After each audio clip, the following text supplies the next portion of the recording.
한 사람이 어떤 사람인가는 그가 주로 어떤 것을 생각하며 사는가를 보면 알 수 있습니다. 생각이 어떠하면 위인도 그러하다라는 말이 있죠. 그 사람의 사람됨은 그가 생각하는 것과 같다는 의미입니다. 음란한 것을 주로 생각한다면 그는 음란한 사람입니다. 먹는 것을 주로 생각한다면 그는 식도락가입니다. 여러분은 요즘 무엇을 주로 생각하며 사십니까? 좋아하는 정치인입니까? 아니면 싫어하는 정치인입니까?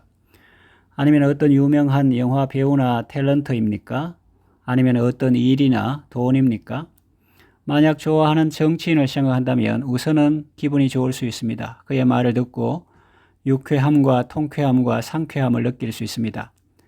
그의 사이다 발언을 들으면 우선은 시원하고 기분이 좋을 수도 있습니다. 그러나 시간이 지나갈수록 실망하게 될 것입니다.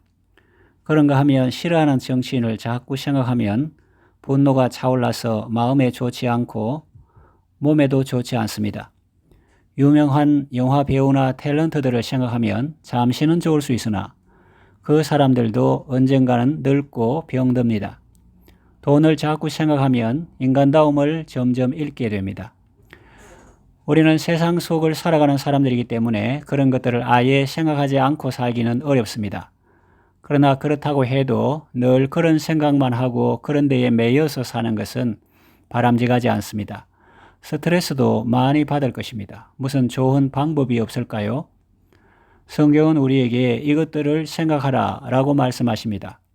그러면 이것들은 무엇입니까? 본문을 보면 참된 것입니다.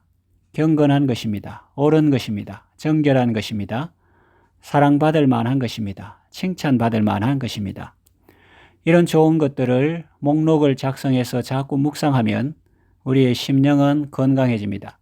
매일 기쁨을 잃지 않고 하나님의 생명 가운데 거할 수 있습니다. 우리가 생각해야 할 것들을 이제 순서대로 살펴보겠습니다. 첫째는 참된 것입니다. 참된 것에는 어떤 것이 있습니까? 먼저 하나님입니다. 로마서 3장 4절 보면 사람은 다 거짓되되 오직 하나님은 참되시다 할지어다 했습니다. 또 참된 것은 하나님의 말씀입니다. 베드로전서 1장 23절에서 25절 보면 너희가 거듭난 것은 썩어질 씨로 된 것이 아니요 썩지 아니할 씨로 된 것이니 살아있고 항상 있는 하나님의 말씀으로 되었느니라. 그러므로 모든 육체는 풀과 같고 그 모든 영광은 풀의 꽃과 같으니 풀은 마르고 꽃은 떨어지되 오직 주의 말씀은 세세토록 있도다 하였으니 너희에게 전한 복음이 곧 이 말씀이니라고 했습니다.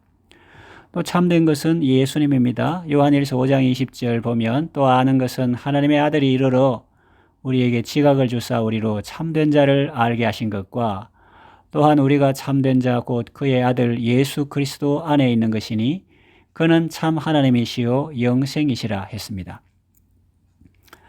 이 외에도 성경은 우리에게 참 사랑과 참 연보에 대해서도 말씀하고 있습니다.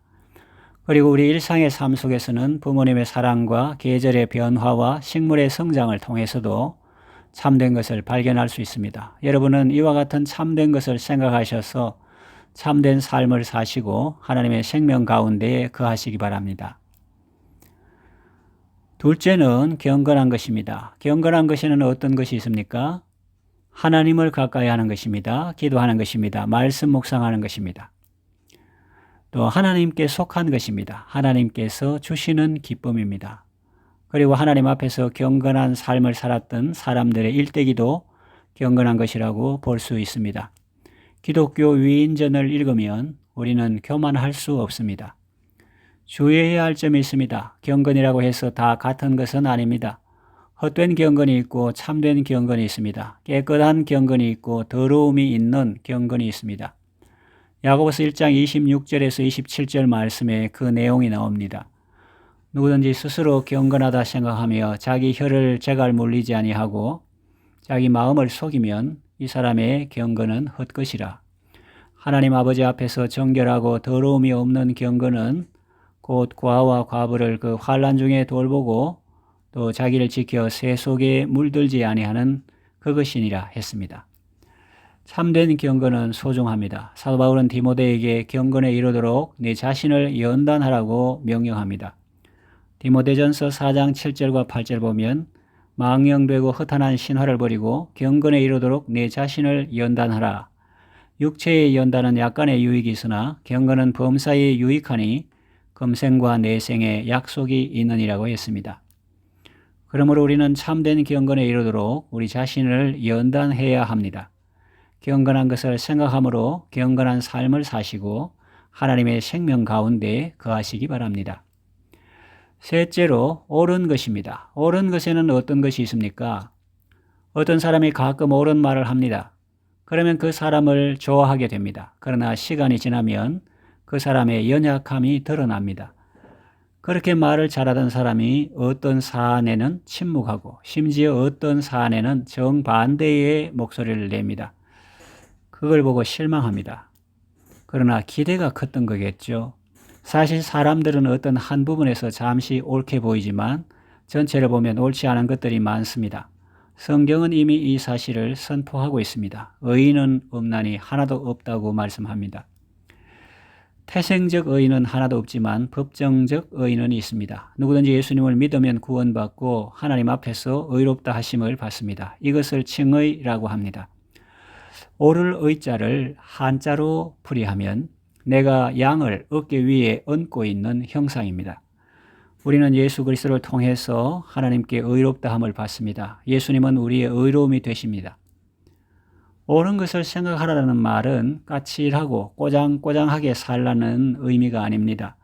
물론 세상 사람들의 눈에 가끔 그렇게 비춰질 수도 있으나 옳은 것의 핵심은 예수님을 생각하는 것이고 예수님의 의를 저버리지 않는 것입니다. 예수님의 은혜와 덕을 늘 기리는 것입니다. 찬송가 85장 구주를 생각만 해도 가사에 이런 내용이 나옵니다. 구주를 생각만 해도 이렇게 좋거든 주 얼굴 배울 때여야 얼마나 좋으랴.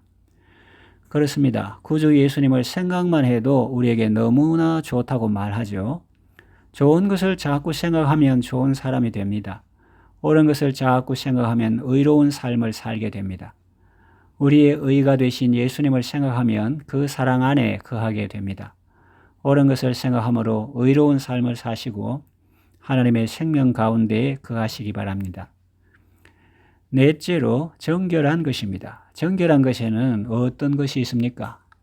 먼저 회개한 심령입니다. 다윗은 밧세바와 동침한 후 선지자 나단이 그에게 왔을 때 이렇게 하나님께 기도했습니다. 시편 51편 7절 우슬초로 나를 정결하게 하소서 내가 정하리이다. 나의 죄를 씻어주소서 내가 눈보다 희리이다. 선지자 이사야는 하나님의 말씀을 이렇게 전합니다. 이사야 1장 18절 여호와께서 말씀하시되 오라 우리가 서로 변론하자. 너희의 죄가 주홍 같을지라도 눈과 같이 희어질 것이요 진홍같이 붉을지라도 양털같이 되리라. 회개할 때 하나님께서 우리를 깨끗하게 해주십니다. 사도 요한은 이렇게 말씀합니다. 요한일서 1장 9절 만일 우리가 우리 죄를 자백하면 그는 미쁘시고 의로우사 우리 죄를 사하시며 우리를 모든 불의에서 깨끗하게 하실 것이요. 또 정결한 것은 깨끗한 마음과 거기에서 나오는 말입니다. 예수님은 이렇게 말씀하셨습니다. 마태복음 15장 11절 입으로 들어가는 것이 사람을 더럽게 하는 것이 아니라 입에서 나오는 그것이 사람을 더럽게 하는 것이니라.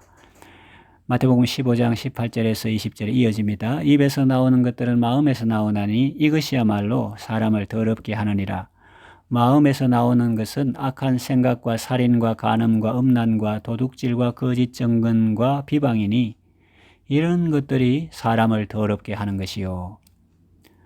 또 사도 바울은 이렇게 말씀합니다. 에베소서 4장 29절 무릇 더러운 말은 너희 입 밖에도 내지 말고 오직 덕을 세우는 데 소용되는 대로 선한 말을 하여 듣는 자들에게 은혜를 끼치게 하라. 에베소서 5장 3절에서 4절 보면 음행과 온갖 더러운 것과 탐욕은 너희 중에서 그 이름조차도 부르지 말라.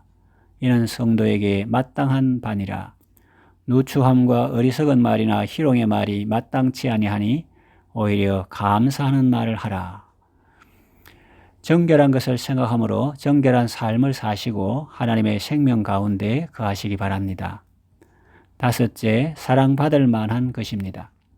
사랑받을 만한 것에는 어떤 것이 있습니까? 하나님을 사랑하고 하나님의 말씀을 사랑하고 지혜를 사랑하는 것입니다. 잠언 8장 17절 보면 나를 사랑하는 자들이 나의 사랑을 입으며 나를 간절히 찾는 자가 나를 만날 것이니라고 말씀했습니다. 또 사랑받을 만한 것에는 가난한 자를 긍휼히 여기고 돕는 것이 있습니다. 시편 41편 1절에서 3절 보면 가난한 자를 보살피는 자에게 복이 있으며 재앙의 날에 여호와께서 그를 건지시리로다. 여호와께서 그를 지키사 살게 하시리니 그가 이 세상에서 복을 받을 것이라. 주여 그를 그 원수들의 뜻에 맡기지 마소서. 여호와께서 그를 병상에서 붙드시고 그가 누워있을 때마다 그의 병을 고쳐주시나이다 라고 말씀합니다. 사랑받을 만한 것을 생각함으로 사랑받는 삶을 사시고 하나님의 생명 가운데 거하시기 바랍니다. 여섯째는 칭찬받을 만한 것입니다. 칭찬받을 만한 것에는 어떤 것이 있습니까? 어떤 것에 대해서 주님이 칭찬하셨습니까? 첫째는 적은 일에 충성하는 것입니다. 마태복음 25장 23절에 보면 그 주인이 이르되 잘하였도다 착하고 충성된 종아 네가 적은 일에 충성하였음에 내가 많은 것을 네게 맡기리니 네 주인의 즐거움에 참여할지어다 했습니다. 또 작은 능력을 가지고도 주님의 말씀을 지키며 주님의 이름을 배반하지 아니하는 것입니다. 계시록 2장 8절 보면 볼지어다 내가 네 앞에 열린 문을 두어서되 능히 닫을 사람이 없으리라. 내가 네 행위를 아노니 네가 작은 능력을 가지고서도 내 말을 지키며 내 이름을 배반하지 아니하였도다 라고 말씀합니다. 칭찬받을 만한 것을 생각함으로 칭찬받는 삶을 사시고 하나님의 생명 가운데 거하시기 바랍니다. 이제 말씀을 정리하며 맺으려고 합니다. 무슨 덕이 있든지 무슨 기림이 있든지 이것들을 생각하라 라고 말씀하십니다. 의도적으로 그것들을 생각하라는 것입니다. 성경이 우리에게 구원하는 것을 실천하면 우리에게 많은 유익이 있습니다. 하나님이 우리에게 명하신 것을 우리가 삶 속에서 실천하면 우리 영혼은 건강해지고 복을 받습니다. 하나님께서 우리에게 제시하신 이런 좋은 것들을 생각함으로 매일 하나님의 생명 가운데 거하며 건강하고 복된 삶을 사시기를 바랍니다.